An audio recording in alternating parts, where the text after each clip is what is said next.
just start by introducing myself. I'm Cheryl Capitani. I am the manager of family services at New Canaan Library, and I'm thrilled to be working with New Canaan Cares and Saks PTC and Diana Graber here to bring a really important topic to the fore here. So I just wanted to do a little bit of housekeeping with this Zoom thing here, just so any of you who haven't used this platform before. This is Zoom webinar, which is maybe a little different than the regular Zoom conferencing you may have seen before. So you're noticing you're only seeing five little squares here instead of a million. So that's the difference between Zoom webinar here. So the first thing you may want to do is just up on top toggle from gallery view to speaker view. That's probably going to be your best bet to see the person who is talking, who will soon enough not be me, but someone more interesting. The other thing is, so there are two ways to communicate in here. One is via the chat function on the bottom. So that's kind of a long-running chat that if you're having any trouble hearing or any kind of technical difficulties, or you just have something you want to say to everybody, you can go ahead and use that chat function. But Ms. Graber here is going to be doing a lot of answering questions on the fly here. So there is also a Q&A function there. So if you type a question that you'd like her to answer, we can get that filtered to her more easily. So if you want her to answer a specific question, if you want to type that into the Q&A box, that'll be the best way for you to get your specific questions answered. So without further ado from me, I will turn it over to Ellen Brzezowski from New Canaan Cares. Thank you very much. Thanks, Cheryl, and thank you so much for all your help setting this up. This is no small feat. So Ellen Brzezowski, Executive Director of New Canaan Cares, and Jerry Moore is also here from the Saks PTC, and of course, our speaker, Diana Graber.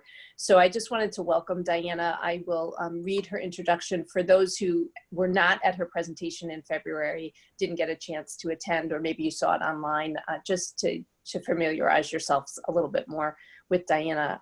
So Diana Graber is a digital literacy educator and advocate, is the author of Raising Humans in a Digital World, Helping Kids Build a Healthy Relationship with Technology.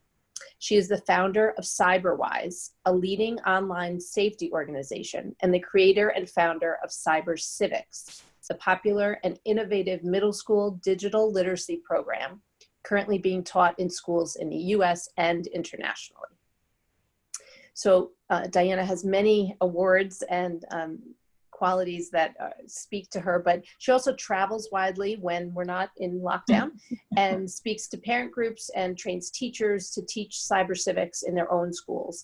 And Diana is joining us today from California, so we really appreciate your time today with us and taking this time out.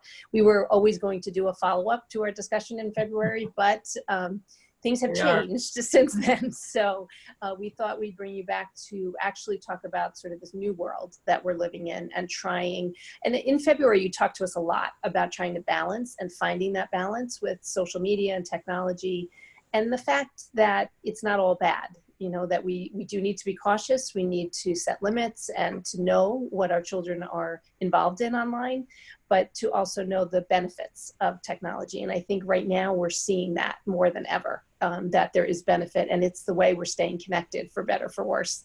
And, and I've often said in these last few weeks, I'm glad that we have the technology we have now so that we're able to stay connected. So Diana, maybe before we start taking questions, you could just give just a little sort of introduction or summary about some of your thoughts of what we've been transitioning to in the last few weeks, and how parents and families can still find the balance even in the midst of this increased use of screen time. Right. Well, first of all, thanks for having me back, even in this forum. I think we're all seeing, gosh, if we didn't have technology, where would we be, right? Our kids wouldn't be learning, we wouldn't be connecting. So more than ever, we're so reliant on our technology, but also it's thrown all of us like into it head first. And the last few weeks, I've had so many discussions and phone calls and things like this with parents who are like, I've been so good with my technology rules and my limitations. And all of a sudden, you know, here we are, my child has to be online to download homework and all this stuff. And what do I do? So the first thing I'd say to parents is like, you know, gosh, pat yourselves on the back that you're even like surviving right now, because number one, you know, it's the health and well-being of our families. It's number one. Number two is screen time. So like, don't be so hard on yourselves. You know, we can only do what we can do right now to make it through the day.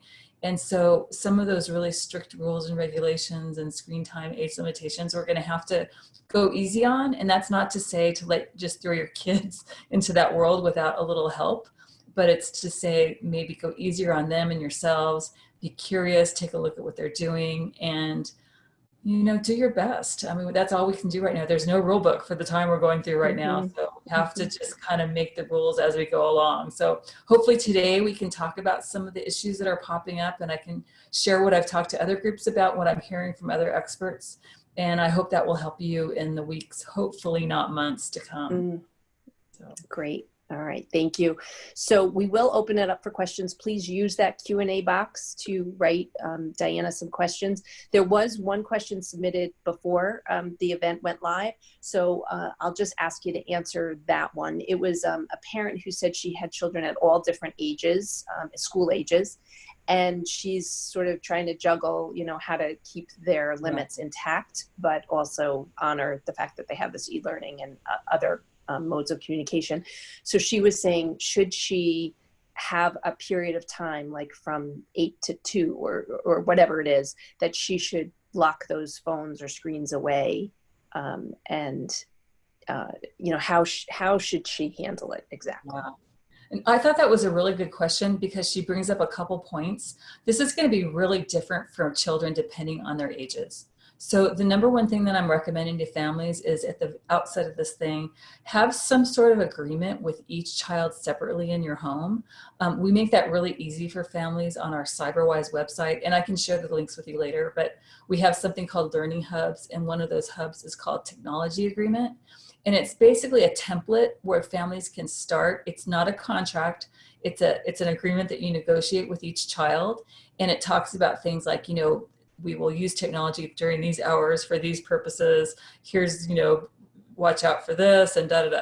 So you go through a checklist, and I would really recommend that families do that with every child, because it may not be realistic to lock up the screens between those hours, because I know, you know, I'm working with students still, and some students rely even on their smartphones to access, you know, Google Classroom, and that might be at 10 a.m. or maybe even 9 p.m. So I think that's really specific to child. And if you go in with that agreement, at least you have a template. You may stray from it, but at least you have something to go back to, saying, hey, we agreed to this and you didn't do this, so therefore this will happen, you know. So, but again, go into it with some sort of understanding depending on the child's age. Great. Okay. And so you said you would share those links with us after. I can, when we finish, I'll send you any, I'm going to make a little note of the things I mentioned, and I'll send you links where your community can access the resources. Terrific. Thank you. We had another question come in. Are there any apps or control system to control their screen time and the website they visit? Well, there's a lot of different things that can do that. Our phones and our computers themselves have really good parental controls. And what I often tell parents to do is, you can even go to YouTube and write in, you know, I'm on a Mac, parental controls, and it will walk you through how to set up those settings. So, I mean, those are free and they're on our devices. And then of course, there's a lot of third-party apps. We worked for a while with a company called MobiSip. They offer a really good parental control app, many different kinds of those. But what I would say about that is, you know, kids are really good about getting around controls. They're pretty smart and pretty savvy about that, especially our older kids. And so again, I'd go back to that technology agreement. I mean, this is a time that we have to practice, you know, having respect for our children and vice versa, and being honest and trying to live up to those agreements. And I think, you know, I always tell parents, the controls that kids carry around between their ears and their brain are way more effective than anything you're going to download onto your computer.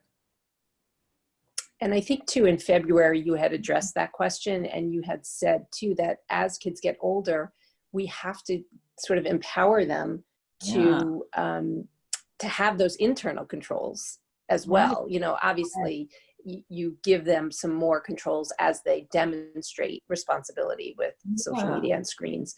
But at some point they are going to have those internal controls, and we need to strengthen that muscle.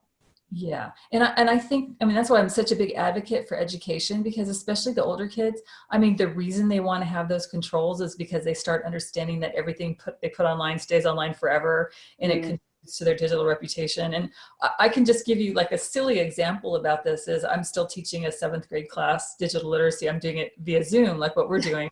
And the first time we did it, the kids are like making funny faces and holding up inappropriate signs. I'm like, you guys, you know, someone can screenshot this and share it elsewhere, and it becomes part of your digital reputation. They're like, oh, yeah, that's right. You know, those are the things you want to remind kids about so that they start using that internal filter, because they're understanding the consequences of their actions. Yes, great. Okay. And so we have another question that came in. Education and social interactions are now only available through screens, so it's hard to limit screen time. Do you recommend the blue light reading glasses or glasses for all devices, including watching TV? Well, I don't know about watching TV, but you can, these are actually, they have a special filter in there for the blue light. So yeah, absolutely. If you can have access to those.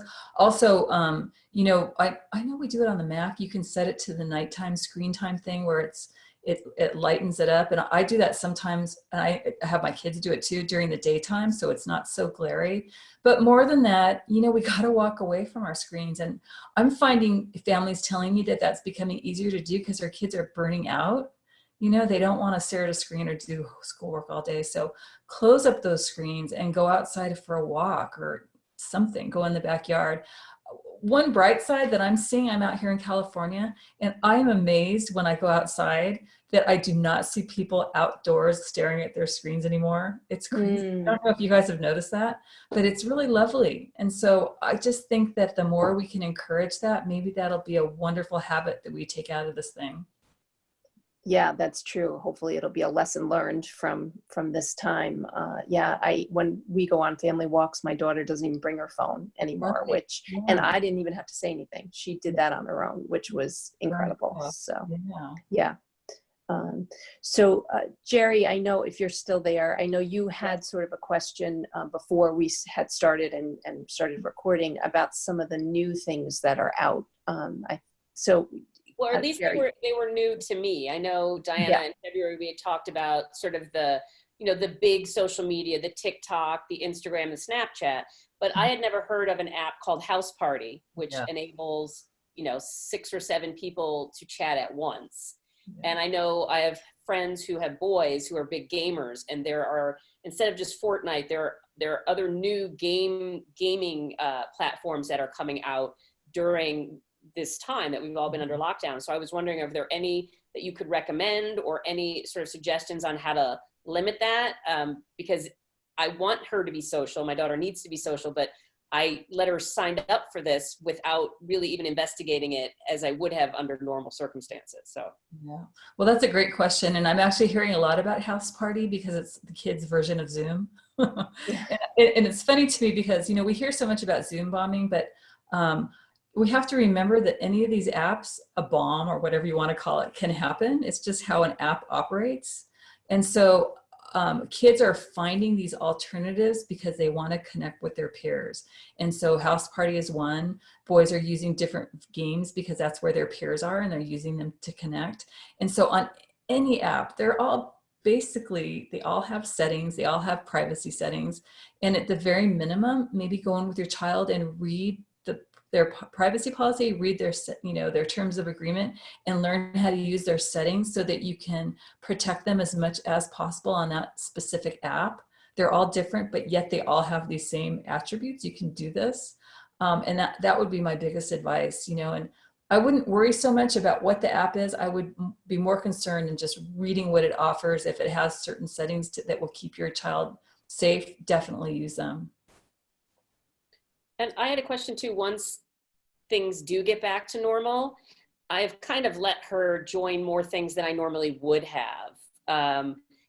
Can I take these back then? Or do I sort of have that conversation now that during lockdown, you can have the house party app, but when we get back to normal, maybe it's only limited to once or twice a week, or, you know, I don't really know I let the horse out of the barn and I'm not so sure I can get it back in. Yeah, we were joking earlier that horse may want to go back in on its own. And I think that may happen. I think these kids are going to be burned out on their screen time and they'll be so excited to see their friends in person. It's going to be hard to roll it back, but I think this will give us an opportunity, especially if we sit down with our kids and look at what they're using and look at their settings and look at their privacy policies, is just discover the ones that you feel comfortable with for your children. It's our responsibility, you know, just like in the real world, we would know that if they're going to the corner supermarket, we would have gone and looked at it ourselves and know where they are. This is our version of that in this moment. And then we can decide which of those we want to keep as we go forward. Okay, so the floor is open for questions. This is really about you asking and you know, anything that you've sort of been struggling with in these last few weeks that you're home with your kids. So please ask any questions in that Q&A box. But Diana, have you heard from other people that you've been doing these kinds of chats with? Have there been specific struggles that they're having, or is it just sort of this fear of too much screen time? Yeah, you know, most of the things that I've been hearing from is the struggle with parents and the schoolwork. And really spotty and different everywhere in the United States. And I think the hardest thing is that parents are almost having more struggles than the kids on accessing the schoolwork and knowing when it's too much and how to balance it. You know, that seems to be the biggest struggle right now. And boy, I don't know how we're going to come out of this, because kids are getting really different levels of education through this thing. So I think that's really tough. And I think that's part of it. And also knowing when to balance the entertainment part with the school part. And also that with the time that you want your kids to have away from screens. So it's this big juggling act that we're all doing right now and trying to find that balance. And it's really hard. Have you noticed, have any kids expressed, your 7th graders or anything, you know, a larger concern about what is going on in the world? You know, we're all sort of in our homes and it feels safe, but then you watch the news and you realize there are a number of people who are losing their lives, people losing their jobs.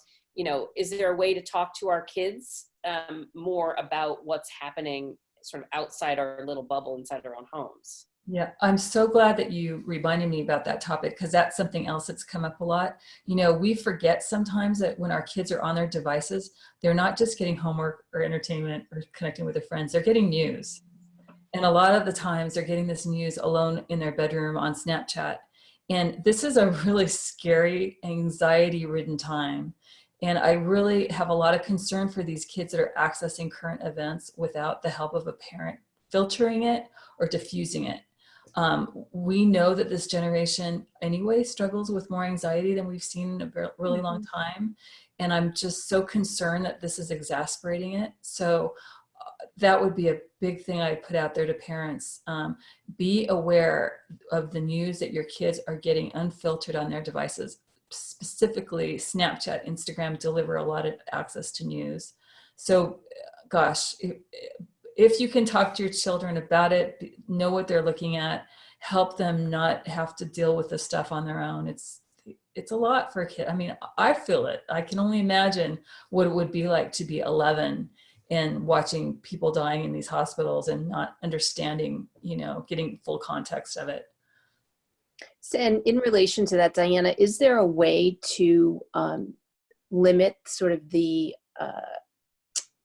flashes that come across the screen, either in Instagram or Snapchat, about news updates? Is there a way to limit that, or do something in the settings that they don't constantly come up during the day, or is that not a function of those two? It's different on every app. So you'd have to go into each app and actually see what they offer. I know on Snapchat, you know, the news feature is something kids look for. And that is what they offer kids is filtered by age. They have age gating. It's not perfect, but they do have that. But, you know, so many kids lie about their age on these apps. Yeah. So they're not protected by those things. So they have to be honest about their age in order to protect them from things. not ready to see. So again, that's why it's so important for us to go in there and see, you know, when your kids signed up, what did they say their birthday was? Was it honest? And are they seeing things that they're not developmentally ready for? And if so, what can you do to like filter that? Right. Okay. So we do have a couple of questions that have come in. I think you've answered this one already, but I'll just read it again. How do you feel about locking the devices from 8:30 to 2? My kids are 12 and 9, and locking devices sends a message. Thoughts on that? Is it too strong? Yeah, again, I think that's the one I talked about initially, that I would have a different agreement for every child and consider that those kids may need the devices to get to their schoolwork. So again, you got to sit down and really look at that specific child, what their needs and responsibilities are, and what you're comfortable offering to them. Okay. And then the next one is, what do you think is maximum daily screen time, including school and social, for a 12-year-old for physical health and wellness? Well, God, you know, the American Academy of Pediatrics, you know, if you look at their recommendations, what ages are we asking you about? Oh, this is a 12-year-old. So 12, yeah. They, their recommendations are you should limit screen time so that it never interferes with getting physical activities in, meal times, time with family, and sleep. So that's how they answer that question. Again, that's going to be very different for every child, depending, you know, some schools are requiring a ton of time online to do schoolwork. Other schools aren't. So even the AAP, that's why they never got to do around to doing exact numbers. I would really follow their recommendations right now and make sure your kids are getting all those other things, and then make that your determination of how much screen time they need to do schoolwork and maybe have connection with their peers. Okay, so as long as they're getting some off-screen time to do some physical activity, and then mealtime generally should be screen-free if possible. And then I've always said, you know, I've said this with parents too since this whole began, keep the devices out of the bedroom at night. I think that's one of the rules or limitations, that you shouldn't relax during this time, because sleep is so important to physical health. So in addition to that, kids need that hour before they fall asleep with no screen, so that their brains can relax and can actually get that good night's sleep. Okay. So the next question is, the language on TikTok and by players on Fortnite is horrible. If the kids play videos without headphones, the house is full of garbage. Any suggestions? I know, I hear this all the time. That's a tough one. So with the gaming, what you can do is, and I've learned this from my students, because the language bothers some of them. And so a lot of the boys tell me that they just do the chat option. They don't want to hear all the words. So that's an option. TikTok is a really important one for parents to filter. There's a lot of crap on that. There's a lot of great stuff, I'll say that. There's a lot of crap as well. So that would be the one I would maybe watch what your children are watching and talk to them about it. Make sure your kid's not the one using inappropriate language, because again, that really reflects upon their digital reputation. TikTok is interesting because if you read their user agreement, the minimum age of use is 13, but you have to have a parent's permission if you're under 18, if I remember it correctly. So, you know, parents need to be looking at what their kids are looking at on TikTok. And part of your agreement with your child is that they don't engage in inappropriate language. You know, maybe that's some agreement that you have. And if you find that they violated that, maybe that's not an appropriate app for them. Okay. Given that, Diana, real quick, there are a lot of songs on TikTok, popular songs with very explicit lyrics with profanity. And I've had my daughter say, well, I'm just singing it. I'm not saying it. So what? And I've had to say to her, no, it's really the same thing. Yeah. You know, and I've had to come down very hard on that. I don't want you posting any TikToks with any songs with explicit lyrics. Yeah. And that's right. Again and again, you know, what you can give as a reason, it's not just because those are the values of your family, which should be reason enough, right? You know, but in addition to that, you don't know who's taking a screenshot of that TikTok and sharing it elsewhere. And let's say you're a 14-year-old and you want it, when this is over, you want to get a job at, you know, Walmart or something, and someone's seen your digital reputation and they see that you use profanity, you know, that's not going to look great. And, you know, it's funny because a kid's got like, when is that going to ever happen? Well, it happens all the time, you know, and I share so many things with my students of kids who have tried to land their first job or get into college, and it's simple Google search pops up stuff that they're so embarrassed of. So, you know, it's a really tough world for kids right now because almost everything they do is recorded by someone, you know, and so they really want to be careful in their actions that it doesn't reflect poorly upon them.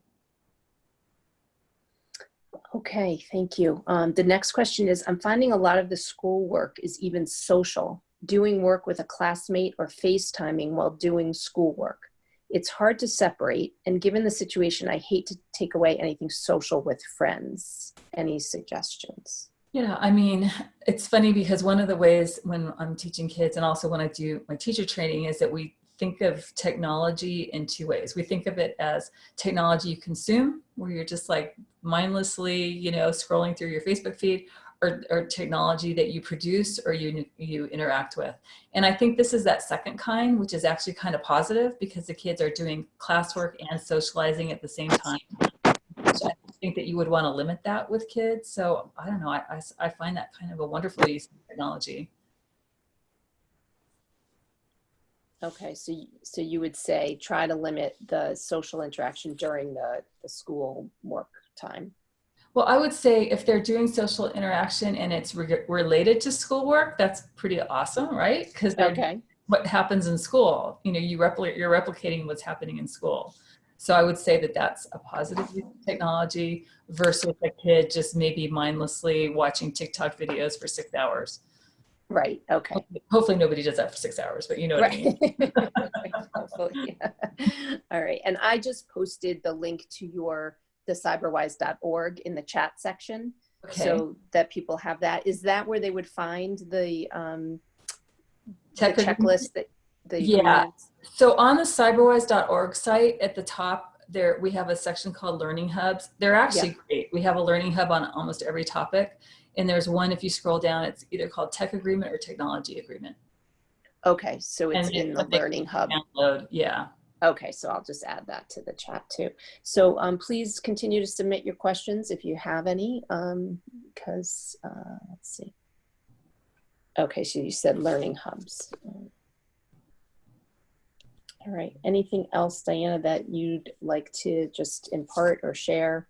Well, there's another thing maybe that might be helpful to families, but you know, when we started this whole thing out, we got a lot of questions from families saying, you know, my kids don't understand why they have to be, like, kids aren't getting sick, why they have to stay inside. Oh, yeah. And I thought, you know what, this is a great opportunity to teach kids about citizenship. Mm-hmm. You know, what does it mean to be a citizen? And that, you know, we're all in this together, and how do my actions impact your actions, which is exactly where we start with CyberCivics. So we've made 3 of our lessons on citizenship available for free to the public.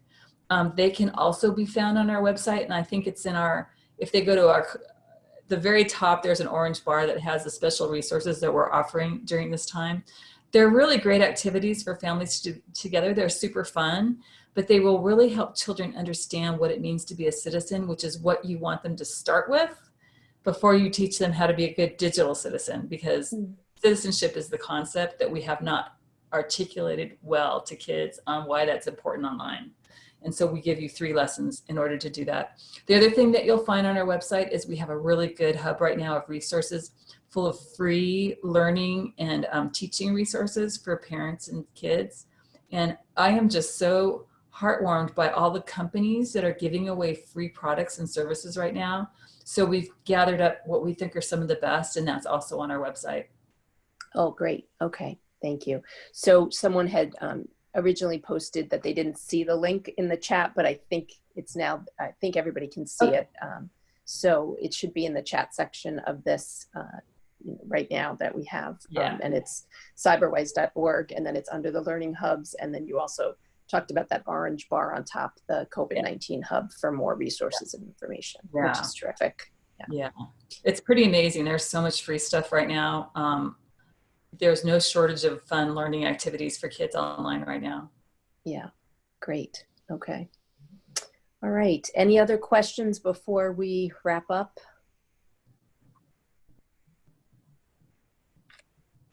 All right. I don't see anything else coming. Oh, wait, spoke too soon. Okay.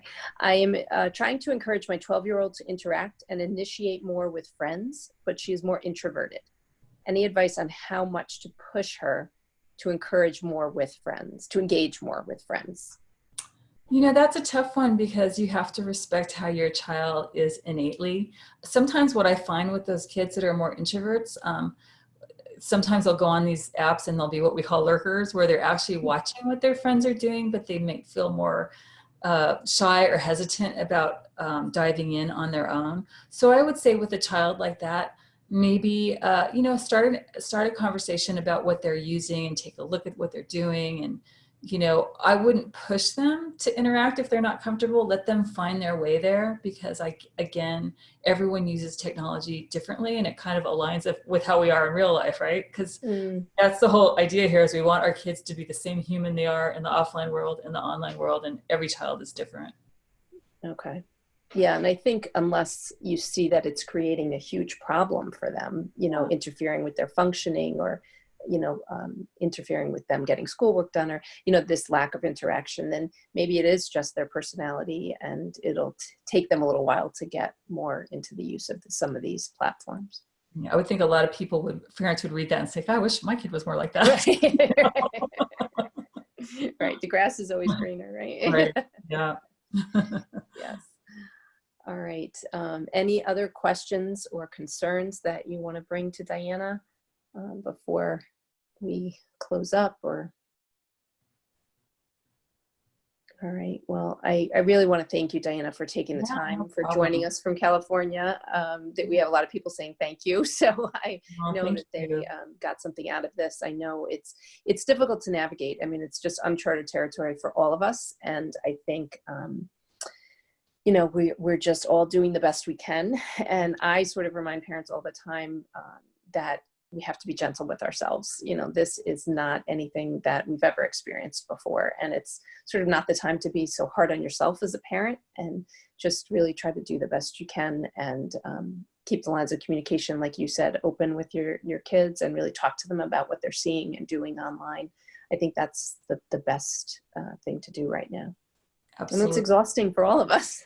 Yeah, and you know, the maybe the beauty of it is that we're all in this together, not just nationally, but globally. Yes. I mean, can you think of a more important time to understand how connected we all are, online and off? So that's really the lesson I think we're all getting out of this. Yeah, yeah, that's great. Thank you.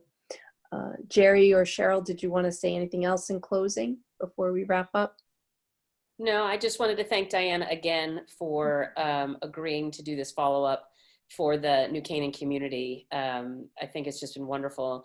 And it is, I loved your advice about talking to kids about what's going on, you know, through news events. And that never even occurred to me that my daughter was getting, I mean, sometimes we do watch the local news together as a family, and then it becomes too much. But I didn't realize that she might be getting news updates online while she's alone in her room, and absorbing material and information that she might not be able to process. So I appreciate that. I will be talking to her and ask her if she has any questions about what's going on in the world. And because it is scary. It's scary for me. So I can only imagine, as you said, what it's like for a 12-year-old. So thank you. You're welcome. Right. Yeah. Yeah. These have been really important tips and reminders, and we appreciate your time. And it's nice to see you again, even virtually. I know. Stay safe, everyone. Yes. Yes. You too. Be well. Stay safe and be well. Yes. Thank you, everyone. And thank you to New Canaan Library for hosting. Thank you. Thank you. All right.